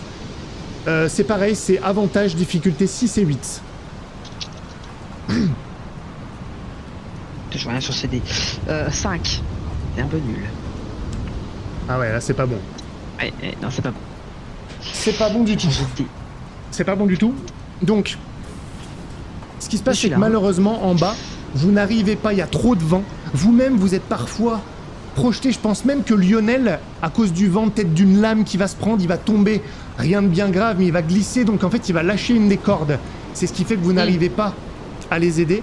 Et il y a une des cordes qui va remonter. Ça va faire une sorte de poulie ou je sais pas quoi. Ça va se prendre tourner autour des pieds de Jean-Baptiste. Et en fait, il va glisser alors que vous êtes sur la vergue. Et il tombe, il glisse et il s'accroche tant bien que mal. Et le bateau est en Est-ce que train de j'arrive à tanguer. souper la corde peut-être de l'autre côté pour le retenir? Alors pour l'instant, il se retient lui-même. T'es pas assez près Ok. pour lui faire quelque chose. En revanche, donc tu vois aussi Pierre Sailly qui est en train de monter. Lui continue de son côté pour essayer d'atteindre la corde. Si tu vas l'aider, et à ceux qui sont en bas aussi, hein, vous aussi vous êtes là. Si tu vas l'aider, tu vas ralentir l'acte de fermer les voiles. Donc, Ah non, non, je continue à fermer les voiles. Ok, donc tu le laisses pour l'instant en difficulté. Et il y a Lionel qui est en bas, qui appelle Jean-Baptiste, Jean-Baptiste. Il se relève. Qu'est-ce que tu fais, toi, Louis? Est-ce que j'arrive à attraper la corde dans laquelle est Jean-Baptiste, justement? Eh bien, tu peux tenter Genre- ça. Ça peut être ce que tu peux tenter. D'accord. L'objectif, c'est quoi? Stabiliser peut-être son mouvement. Je pense qu'il est en train de frapper un peu contre le mât à répétition à mesure qu'il y a du vent. Donc on va voir si tu arrives déjà à le stabiliser. Vu qu'il n'y a personne qui va t'aider, Lionel étant tombé, hein, il va revenir. Je vais te lancer, tu vas avoir qu'un seul dé et la difficulté est de 6. Je suis un être miséricordieux. 6, être miséricordieux. C'est un 9. 6. Ah, écoute, tu réussis à attraper. Tu vas le stabiliser. Il va se prendre une dernière fois le mât. Mais ça va au moins le permettre de le stabiliser. Il n'est pas encore sorti d'affaire. Tu dois tirer. Et il y a Lionel qui arrive pour t'épauler à ce moment-là. En termes de maintien, c'est bon pour l'instant. Toi, tu vas aller au niveau des voiles. Je reviens à toi. Lieutenant. Je sais pas pourquoi j'oublie toujours ton nom, lieutenant. C'est l'enfer. Émilien. Emilien, mais ça va. Emilien, tu as trouvé, t'es avec Caïmo, vous êtes en direction du Grand Une, et c'est pareil, là il y a de l'eau partout à cet endroit-là, vous pataugez complètement dans l'eau alors que vous approchez, et c'est pareil, je voudrais que tu me fasses un test, c'est avantage difficulté 6 déjà pour voir si vous arrivez jusque là-bas. Elle dit avantage. Ouais. 9. 9. Ok. Vous y arrivez et vous commencez ensemble, de manière experte, à refermer cette voie-là pour pas qu'elle brise et en tout cas à la rediriger en partie. Vous êtes en train de faire ça, ça prend un peu de temps. Faut s'accrocher, c'est l'enfer. Mais alors que vous faites ça, t'entends une sorte de... En plus du vent, de tout, une sorte de grincement, de craquement. Et quand tu regardes en arrière rapidement, tu te rends compte que l'une des vergues, celle où notamment sont en train d'escalader nos amis, elle est en train de casser. Et tu crois qu'ils n'ont pas remarqué. Tu vois qu'elle plie tellement fort qu'elle risque de casser. Que fais-tu? Il fait trop fort pour que la tempête est trop forte pour qu'on m'entende crier, hein, d'accord. Bah oui. Ouais. Je pense que je crie à Caïmo. Coupe la corde de maintien pour qu'il arrête de défaire la voile en fait et qu'il coupe simplement celle qui la maintient au mât pour qu'elle tombe. Et moi du coup je me dirige en courant vers essayer de prévenir ceux qui sont proches de ce mât qui se brise. Ok, ça me va très bien. Caïmo sort son couteau, qu'il a raison d'aiguiser chaque jour visiblement. Ça va servir. Et il entreprend de couper cette corde, tu ne vois plus maintenant ce qui se passe et s'il va réussir. Elias, je reviens à toi. Tu as donc vu Arthur Toupin qui est en train de glisser avec cette lame qui est emportée. Donc que fais-tu? Est-ce qu'il y a une écoute ou une attache qui est juste à ma portée là? Dans quel objectif? Je voudrais la choper, me l'entourer autour du bras et me laisser emporter en même temps que la lame pour que la lame me projette sur Arthur et le choper avec moi. Oh là là, c'est bien ça. Mais alors, d'accord. D'accord.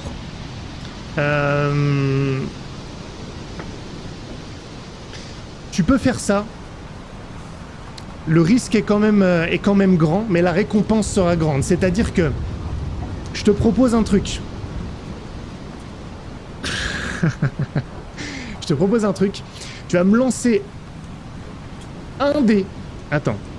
T'es pas obligé. Tu vas me dire si tu continues à faire ça. La difficulté sera de 4. Donc c'est pas grand chose. Mais si tu foires, vous êtes emportés tous les deux par-dessus bord.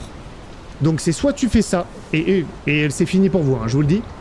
Mais par contre, tu lui sauves la vie, c'est réglé, il sera en sécurité. Je te referai pas faire de test pour ça si tu fais ça. Ou alors tu trouves autre chose d'un petit peu plus pondéré, de moins drastique. Tu choisis. Non, j'ai pas le temps de réfléchir à quelque chose, une stratégie plus drastique. Il est hors de question que je le lâche, donc je laisse tomber. Donc je tente le tout pour le tout et je fais un 8. Écoute, décris-moi exactement comment tu sauves Arthur Toupin et tu réussis à vous mettre tous les deux en sécurité par rapport à cette lame. Je plonge sur l'écoute qui est qui traîne sur le bateau. Je me l'enroule autour du bras, je la tiens aussi fort que je peux et un instant je me demande ce qui se passe. Je me demande si c'est vraiment, c'est n'importe quoi et j'ai même pas le temps de laisser cette pensée que la lame m'emporte. Je suis balayé, je comprends pas ce qui se passe et je fonce en direct dessus. lui, je crois qu'il comprend pas trop ce qui se passe non plus. On est complètement sous l'eau dans les remous et je le sens son corps et je le prends, je le plaque contre moi et je le lâche plus. Et je bois à moitié la tasse et je tiens.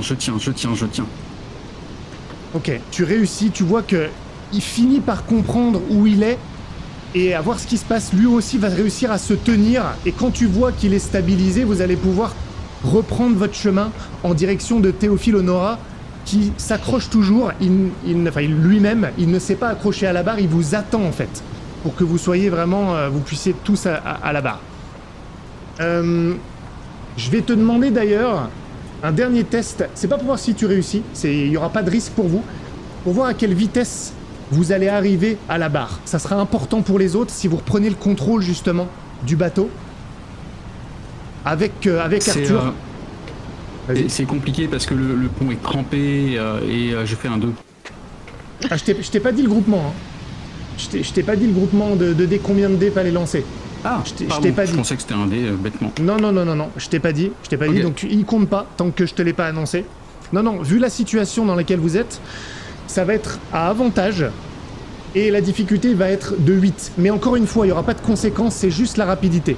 Ouais, j'ai bien compris. Alors, on la refait. Moins crispé, donc j'ai un 9. Très bien. Vous finissez par rejoindre Théophile. Et donc, maintenant, je voudrais savoir qui va s'attacher. Qu'est-ce que vous faites? Vous êtes 3 autour de la barre pour en reprendre le contrôle. Ça aidera considérablement. Dis-moi juste comment vous organisez et je repasse à ceux qui escaladent. J'imagine que si Théophile est là, c'est sans doute lui qui a le plus d'expérience. À moins qu'il soit trop fatigué, j'essaie de le prendre en tête. Ça va, tu tiens le coup, tu veux qu'on te remplace. Et... Non, on fait ça ensemble. Il faut que vous m'attachiez à la barre. Et donc justement, avec Arthur, j'ai fait un signe de tête et donc on commence par l'attacher lui et on se sécurise tous les 3 à la barre pour éviter justement d'être emporté par une prochaine lame et pouvoir tenir au maximum le cap. Allez, parfait. Je reviens à toi et je sais que vous avez pris contrôle de la barre et vous êtes 3. Ce qui est un fort avantage. Je me tourne de nouveau vers Martin Dromont, qui est en train d'escalader. Tu vas atteindre le haut de la dernière vergue avec Pierre Sailly, qui est lui à côté. Il n'est pas tout à fait sur la même plateforme que toi. Et je voudrais savoir je reviens à toi, pardon. Je voudrais savoir ce que tu fais, toi, Louis, alors que Jean-Baptiste est en train de s'accrocher, il est pendu à la corde, il est stabilisé. Mais en gros, ce qui se passe, c'est que tant que tu le stabilises lui, tu ne peux pas aider Martin, qui est dans un chaos total en haut. Je pense que du coup, je l'ai stabilisé, je l'agrippe, si je peux l'attraper, Ouais. et je gueule sur Lionel, coupe la corde.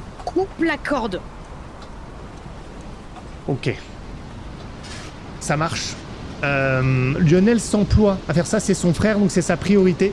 Est-ce qu'on est d'accord? Je veux juste être sûr que tu as bien compris qu'en faisant ça, tu vas aider Jean-Baptiste, mais tu ne peux pas aider Martin, qui est à cet instant-là. Tu confirmes? J'ai bien compris, mais le problème c'est que c'est un double désavantage, c'est-à-dire que soit c'est Jean-Baptiste qui pète le mât, soit c'est Martin qui pète le mât, concrètement. C'est pas forcément le péter, mais qui peuvent eux tomber. Mais c'est une priorité que tu choisis, et c'est pas une critique, mais je veux juste être sûr que tu as bien conscience de ça. Ça me J'ai va. bien conscience de ça. Martin, comme tu n'as personne pour t'aider, t'es au sommet, c'est là où il y a le plus de vent, il y a la pluie dans ton visage. Et tu vois que Pierre Sailly, il est en difficulté. Il se tient aussi, il essaie de monter. Vous luttez tous les deux. Tu vas me faire un test, écoute-moi bien. Ça va être difficile parce que tu n'as pas l'aide en bas. Tu vas lancer un dé. La difficulté va être... Ah, attends. Parce qu'il y a ceux qui sont à la barre. Ah oui. Il y a ceux qui sont à la barre. Ils ont repris le contrôle de la barre. Donc ils vont pouvoir redresser, stabiliser un minimum le bateau. Donc ce qu'on va faire, c'est que j'avais prévu de te faire un jet à difficulté 8 avec un seul dé. Mais ce que vous allez faire, c'est que vous allez le faire à 2. Elias, Ok. tu vas lancer un dé. Je veux un 8 sur le tas pour voir si tu réussis. Parti. 7. 4 pour moi. Oh non. Ok. qu'on peut. Hein. Très bien. Alors, on ne peut pas tout réussir. En réalité, tu stabilises un minimum, ça va permettre à Martin de ne pas tomber, mais c'est tellement dur que tu n'as pas encore réussi à finir ce que tu voulais faire, et malheureusement ça tangue quand même, et c'est Pierre Sailly, l'ex-militaire, qui glisse. Il glisse et il se raccroche d'une main à un des filets. Il est comme une poupée désarticulée, il est pas très loin de Tiens toi. bon, Pierre. J'essaye de le rattraper parce que je me dis qu'à deux on y arrivera forcément mieux que tout Alors, seul. si tu fais ça, tu prends un peu de temps pour te déplacer vers lui. Il n'est pas immédiatement à côté de toi, donc tu perds du temps pour faire ce que tu pourrais faire. C'est toi qui vois. Vous y arriverez mieux à deux, mais en revanche, ça sera pas tout de suite. Je me dis qu'on y arrivera mieux à deux, j'essaie d'aller le chercher. Essaie d'aller le chercher. D'accord. Toi, t'arrives, Emilien, et tu arrives au niveau de Lionel, et enfin en tout cas t'es pas loin, tu peux commencer à gueuler de Lionel et de Louis. Tu les vois en train d'essayer de récupérer Jean-Baptiste, et ils sont en train de réussir. Et tu sais que la vergue en haut elle est en train de péter. Que fais-tu? Ah, si je crie, ils m'entendent, on est d'accord? Ceux qui sont en train de dire. Louis et Lionel, oui. Et Lionel. Que fais-tu? Je pense que par réflexe, j'arrive en gueulant ce qui se passe, en disant attention, le mât va se briser au vent, mais que par réflexe, je cours les aider en fait. D'accord. Je dis pas forcément je dis pas aux gens de se barrer, je leur préviens de ce qui se passe, mais je leur apporte de l'aide.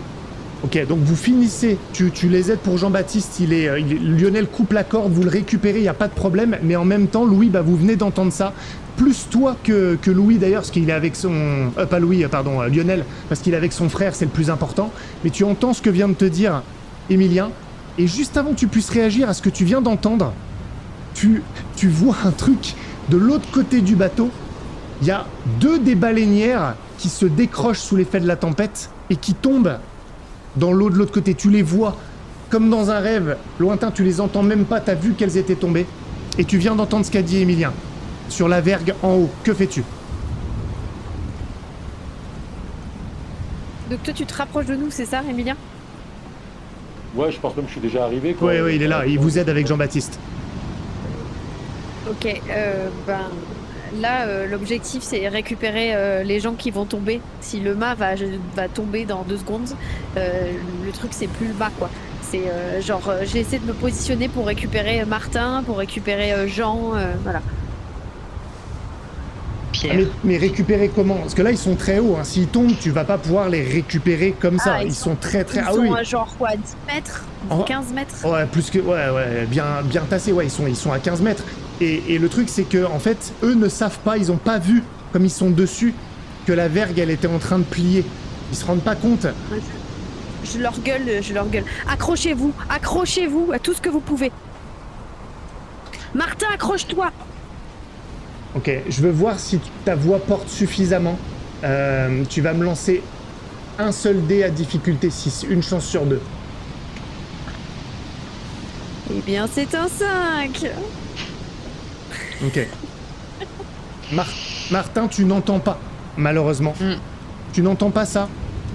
Et vous voyez, vous, en dessous, que si vous restez là, après, vous choisissez ce que vous faites, hein, mais ça risque de tomber sur vous quand ça va craquer, ceux qui sont en bas.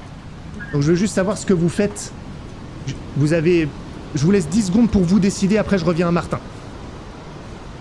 Je pense que je cours contre le bastingage, parce que au pire, le bastingage retiendra... ça ne tombera pas sur la tête, quoi. Ok. Donc malheureusement, tu n'as pas entendu, Martin, ce qui se passe, et ça... En fait, ça craque. Il y a un énorme craquement, tu entends ça avant, alors que tu t'apprêtes à aller aider Pierre Sailly, et ça tombe complètement. Je m'enroule un morceau de cordage autour du bras le plus vite possible et j'essaye malgré tout de choper Pierre Sailly, mais bon. Pierre, c'est foutu. Si t'avais entendu, t'aurais pu réussir, il tombe. Et vous le voyez dégringoler et tomber de 15 mètres et s'écraser sur le pont inférieur. En bas, vous entendez un gros pouf. Et toi, je veux voir si tu tombes aussi ou pas. Parce que là, t'es surprise, tu risques vraiment de tomber et de te faire très mal. Mais, on va aussi mettre à contribution les barreurs dans la stabilisation. Donc je vais faire... Vous allez chacun, Elias et toi, Dromon, lancer un dé. Attends, mais attendez avant de le faire. Un dé. Il y a 2 difficultés, mais c'est toi qui vas choisir, Dromon. Soit tu vas faire un truc où tu vas retomber plutôt sur la passerelle, dans la plateforme en dessous, la vergue d'en dessous. Si tu fais ça, ça sera plus facile. Je voudrais un 6 sur le tas. D'accord? En revanche, tu n'auras pas résolu le problème de la voile. Ou alors c'est un 8 pour juste te raccrocher et rester où t'es. C'est plus risqué donc. Mais si tu réussis, tu pourras finir ton travail. Et si je rate, je m'écrase. Oui. Allez, on va prendre les 8. Alors chacun un jet de dés. J'ai l'impression de jouer au poker ce soir. Hein. Moi j'ai fait 6. Ah, j'ai fait 8. Wow. Bien. Je te laisse me décrire. Et d'ailleurs, vous deux, Elias, tu peux même décrire ce qui se dit avec tout le monde, ce qui va permettre en fait qu'elle réussisse ou stabiliser le bateau. Je vous laisse me décrire tout ça. Moi je suis là avec Arthur et Théophile. Je dis il faut remonter au vent, sinon on va jamais stabiliser la gîte et le mât il va risque de péter. Et on essaye toi là d'orienter la barre pour remonter sous le vent. Et moi, je me suis accroché à un bout de cordage en voyant Pierre tomber. Et j'ai tellement la rage en fait parce que je voulais le rattraper que je tire comme un malade sur la corde pour essayer de me retenir, de stabiliser. Et je bouge pas d'un poil en fait finalement. Tu t'accroches, tu finis par refermer cette voile-là. Il y en a d'autres membres d'équipage qui travaillent aussi, qui étaient sur les autres mâts. Hein. Et tu vois que petit à petit, vous voyez petit à petit que les voiles se referment aussi. Alors il y a une vergue qui est tombée complètement. Je pense que ça a même arraché une partie de la voile. Rien qui soit définitif, bien sûr, dans les dégâts que ça cause au navire. Mais bon, c'est un coup porté, une blessure aux runes. Et tu t'accroches, tu réussiras à redescendre, à retrouver les autres. Vous êtes tous cramponnés. Et grâce à votre entreprise, au travail des autres, les voiles ne vont pas toutes complètement se déchirer, les mâts vont pas se casser. Et vous allez passer la tempête, elle va durer une bonne heure. Et vous allez quand même la traverser. Et au bout de cette heure, vous êtes exténué. Mais vous en êtes sortis.